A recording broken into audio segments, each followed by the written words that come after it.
ভাইয়া লন্ডনের হিথ্রো বিমানবন্দরের এই দৃশ্যের পুনরাবৃত্তি হতে পারত বাংলাদেশের হজরত শাহজালাল আন্তর্জাতিক বিমানবন্দরেও।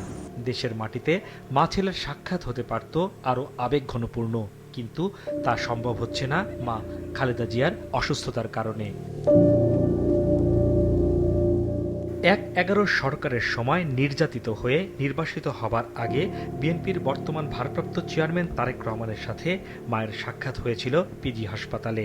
রাজনীতির কঠিন বাস্তবতায় ১৭ বছর দূরে থাকা এক সন্তান, যার চোখে জমে আছে মায়ের জন্য অগণিত না বলা কথা, যার হৃদয়ে আছে মৃত্যুর সাথে পাঞ্জা লড়া মায়ের পাশে এতদিন না থাকতে পারার অনুশোচনা আর আক্ষেপ।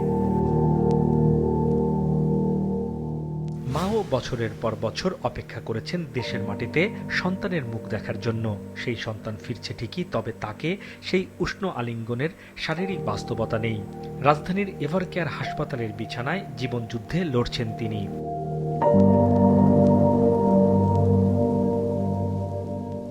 তারেক রহমান ২০০৮ সালে লন্ডন যাবার পর ২০২৫ সালের ডিসেম্বর পর্যন্ত মা ছেলের বেশ কয়েকবার সাক্ষাৎ হয়েছে লন্ডন ও সৌদি আরবে ওমরা পালনের সময়। সর্বশেষ মা ছেলের পুনর্মিলন হয় ৭ বছরেরও বেশি সময় পর খালেদা জিয়া উন্নত চিকিৎসার জন্য লন্ডন পৌঁছালে। লন্ডনের একটি ক্লিনিকে ভর্তি হয়ে পরবর্তীতে তারেক রহমানের বাসায় থেকে চিকিৎসা গ্রহণ করে ৪ মাস পর দেশে ফেরেন খালেদা জিয়া। দেশে ফিরে মায়ের সাথে দেখা হবে ঠিকই, তবে এই সাক্ষাতে নেই কোনো ভাষা, শুধু আছে নীরবতা।